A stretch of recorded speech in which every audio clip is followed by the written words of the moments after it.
আর খেতে ভালোই লাগে। তোমরা বেকার লাউ চাপাগুলোকে ফেলে দিও না, এইরকমভাবে ট্রাই করতে পারো। ওইটা নিয়ে যাও, আমি এটা নিয়ে যাচ্ছি, কারণ প্লাস্টিকের বোতলে জল খাওয়াটা ঠিক নয়। তো ও তার মানে এই নয় যে ও খাক।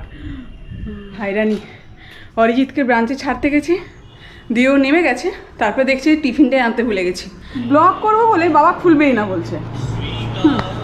আমি এক হাতে এই গোপ্রোটা ধরেছি, আর এক হাতে কী করে খুলবো? ওজন হয়েছে। আজকে রাতের মেনু কি? ডিমের বড়া।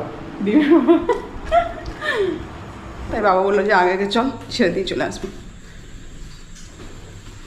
ওই রাস্তাটা ফাঁকা তো। অরিজিৎ একা ছাড়তেই চাইলো না, লাস্ট অবধি বড় গাড়িটা বের করানো হচ্ছে। ঠিক আছে যাও। সবই ঠিকঠাক, বাট ট্রেনটা যদি ঠিক টাইমে আসে তবেই। এখনও তো দেখছি হাওড়ায় থেকেই ছাড়েনি। আজকেও আমার ঘুম থেকে উঠতে অনেকটাই দেরি হয়ে গেল। এই জাস্ট আমি ঘুম থেকে উঠে পর ফ্রেশ না হয়ে পর বসলাম, আর দেখো এই ঘরটায় প্রচুর রোদ পড়েছে, লাইটটা জ্বালানোই আছে।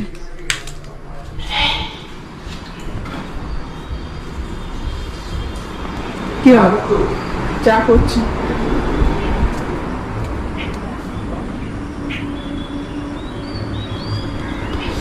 চলো তাহলে আজকের ব্লগটাকে এখান থেকে স্টার্ট করি। Welcome back to my channel. আশা করি তোমার সবাই খুব ভালো আছো, আর আমিও খুব ভালো আছি। আজকে সোমবার, অরিজিতের ডিউটি আছে, তার সাথে আজকে বাবা চলে যাবে ব্যাঙ্গালোর। বাবার ট্রেনের টাইম হচ্ছে রাত 12:40। তো বাবাকে রেডি করে দিতে হবে, বহুত কাজ। চল আজকের দিনটাকে এখান থেকে স্টার্ট করি। সর্ষের তেল শেষ হয়ে গেছিলো, তাই এই বোতলটাই ঢাললাম। বাবা এবছর সর্ষে চাষ করেছিল, তো গ্রাম থেকে অনেকটা তেলই পেরিয়ে নিয়ে এসেছিল, আর বাকিটা শেষ হয়ে গেছে। আজকে দুপুরের মেনুতে আছে তোমার লাউ আলু পোস্ত, আর লাউ চপাটাকে কুচি কুচি করে কেটে পর একটু ভাজা করব। তো লাউয়ের ভাজা হবে, লাউ চপার ভাজা, আর তার সাথে হচ্ছে তোমার পটল আলুর তরকারি। আর কালকের মাছের ঝোলটা আছে, তো সেটাও দিয়ে দেবো। অরিজিৎকে এগুলো টিফিনে সব দেবো, আর আমরাও এগুলোই খাবো। লাউ চাপাগুলোকে এরকমভাবে নিলাম, নিয়ে পর এরকমভাবে কুচি কুচি করে কাটবো, একদম কুচি কুচি, এরকম লম্বা লম্বা টাইপের। ব্যাস এইটাই ভাজা হবে, আর খেতে ভালোই লাগে। তোমরা বেকার লাউ চাপাগুলোকে ফেলে দিও না, এইরকমভাবে ট্রাই করতে পারো। বাবা আজকে বলেছিল যে কলার ফুলটা আজকে পারবে, কি জানি কি করলো, এখনো অবধি তো দিয়ে যায়নি উপরে। যদি দিয়ে যায় তাহলে এই রান্নাগুলো অরিজিৎকে দিয়ে দেবো, ওইটা বানাবো পরে, দিয়ে যখন রাত্রেবেলায় অরিজিৎ আসবে তখন দিয়ে দেবো, নইলে কালকে ওকে টিফিনে দিয়ে দিলেও চলবে। এটা আজকে যে লাউটা কেটেছিলাম তার চপা, আর আগের দিন যে হাফ লাউটা কেটেছিলাম তার চপাটা হচ্ছে এটা। সবজি কাটতে কাটতে তোমাদের সাথে অনেক কথাই বললাম।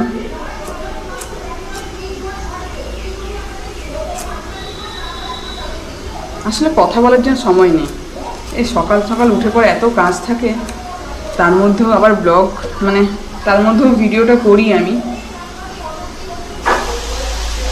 কিন্তু গন্ধটা এমন দেখছি যেন অনেকটাই পুড়ে গেছে মনে হচ্ছে।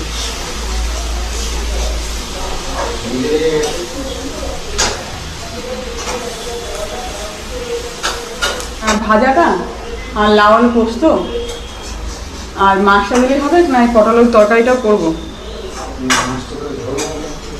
মাছটা ঝোল,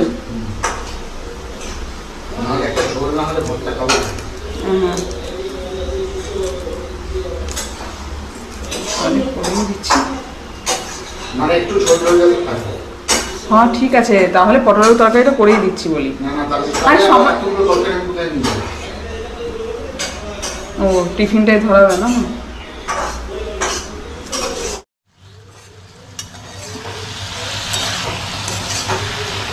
লেগে লেগে গেছে।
রেডি হয়ে গেছি, অরিজিৎকে যাচ্ছি ছাড়তে।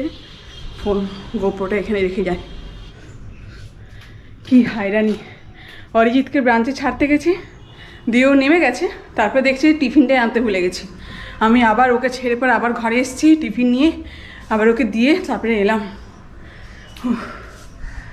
হাঁপিয়ে গেলাম আর কি।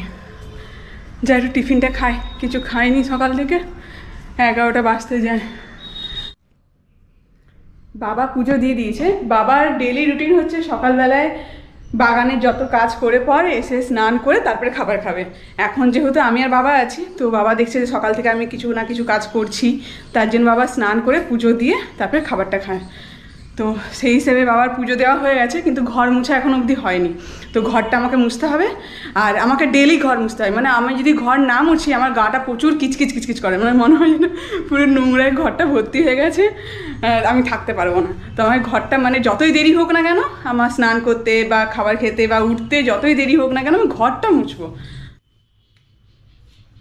মাকে ফোনটা করি, সকাল থেকে একবার মাকে ফোন করিনি।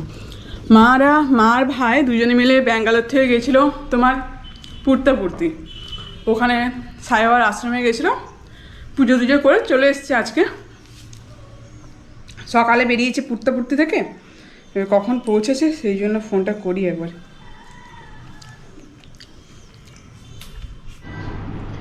শেষমেশ মুড়ি ছানাচুড়া শশা নিয়ে বসেছি। ও, আলু পটলের তরকারিটা করবো ভেবেছিলাম, তাহলে ওটা কী হতো, ঝোল ঝোল হয়ে যেত, আমার জন্য ঠিক ছিল। মানে আমি তো সেই লাউ আলু পোস্তটার সাথে আর কী দিয়ে খাবো ভাতটা, তো তার জন্য ভেবেছিলাম যে আলু পটলের তরকারিটা একটু ঝোল ঝোল বানাবো। অরিজিৎ বললো যে আলু পটলের তরকারিটা আর নিয়ে যাবে না, তো এখন আমি ডাল বসিয়েছি, মুগের ডাল। খাবার অনেকক্ষণ আগেই খেয়ে নিয়েছি, দিয়ে শুয়ে পড়েছিলাম। আমাদের ঘরের জন্য রড নিয়েছি যার কাছ থেকে, তো সে এসছিল টাকা নিতে, তো তার বদলে গিফট দিয়ে গেছে।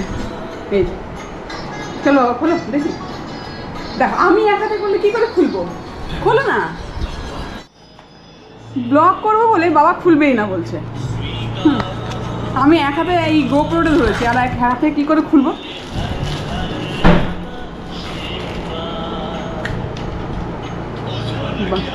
জিনিস পাওয়া গেল, SRMB রডের থেকে নেওয়া।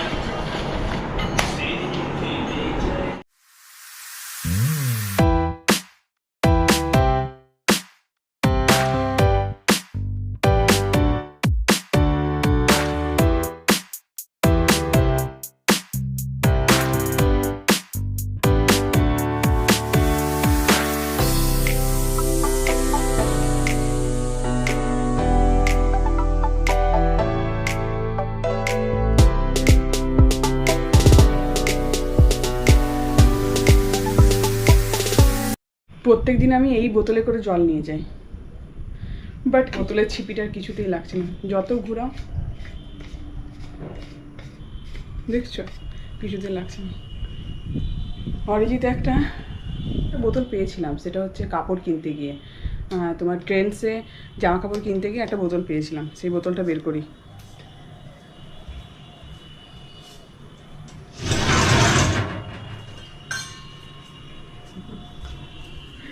এই বোতলটা, বাট এটা অরিজিতের খুব ইচ্ছে ছিল নিয়ে যাওয়ার অফিস। এখন যখন দেখবে যে আমি নিয়ে যাচ্ছি চেম্বার, তখন একটু রেগেই যাবে। কিন্তু আজকে একটা বোতল পেয়েছি, অরিজিৎ বলবো ওইটা নিয়ে যাও, আমি এটা নিয়ে যাচ্ছি, কারণ প্লাস্টিকের বোতলে জল খাওয়াটা ঠিক নয়। তার মানে এই নয় যে ও খাক, বাট ঠিক আছে, আমি নিয়ে যাই, আমার বেশি দরকার শরীরটা ঠিক রাখার। ওজন হলো? হ্যাঁ ওজন হয়েছে?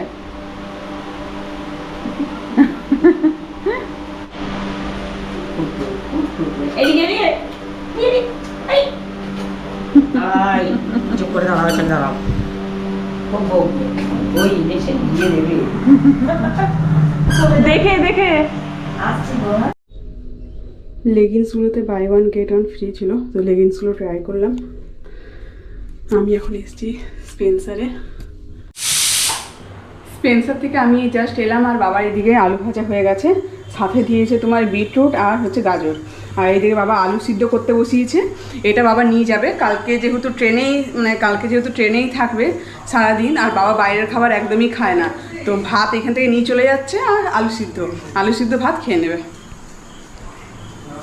আর অরিজিৎ বের করেছে এখন করেছে মাছের ডিমটা, এটা একটু গরম জল দিয়ে রেখেছে মনে হয়, এখন আরও বড়া করতে হবে। কি বিরক্তিকর। আমার চেম্বার থেকে আস্তে আস্তে, চেম্বার থেকে স্পেন্সার থেকে ঘরে ঢুকতে ঢুকতেই বেজে গেল 9:30। ভাইকে এই লাচ্ছাটাও হাফ দিয়ে পাঠাবো। ভাই বললো বেশি দেওয়ার দরকার নেই, তাই 2টো রেখে দিচ্ছি।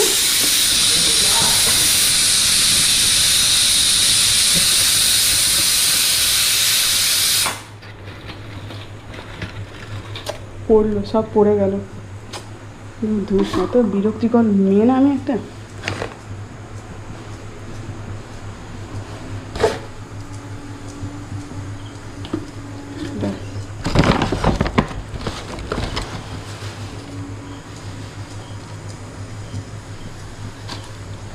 এটা থাক, এটা ভাইকে দিয়ে পাঠাবো, ভাই জাপান নিয়ে চলে যাবে, আর দিয়ে ভাইয়ের বন্ধুদেরকে খাওয়াবে করে করে।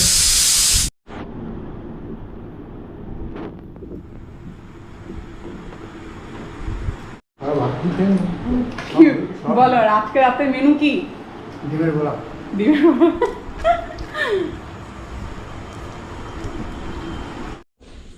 কেন?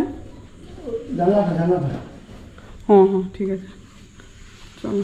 বাবা বেরিয়ে যাচ্ছে। ট্রেনটা অবশ্য খড়গপুরে আসবে তোমার 12:50। বাবা বললো, আমি যেহেতু ছাড়তে যাবো তাই বাবা বললো যে আগে চল, ছেড়ে দিয়ে চলে আসবে। ওই রাস্তাটা ফাঁকা তো সেই জন্য।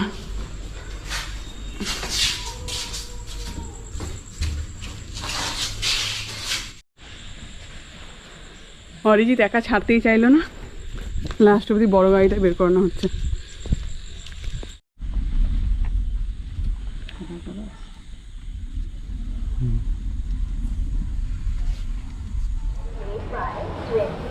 ঠিক আছে যাও।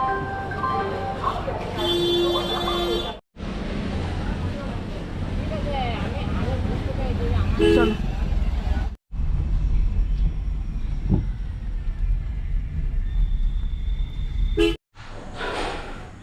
12টা বাজছে, সবই ঠিকঠাক, বাট ট্রেনটা যদি ঠিক টাইমে আসে তবেই।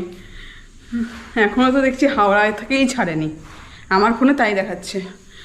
অরিজিতের ফোনে কি দেখাচ্ছে কে জানে। চলো তাহলে আজকের ব্লগটাকে এখানেই শেষ করি। আই হোপ তোমাদের আজকের ব্লগটা দেখতে ভালো লাগবে। Tata, bye bye, good night. আসবো আবার কালকে নতুন ব্লগের সাথে।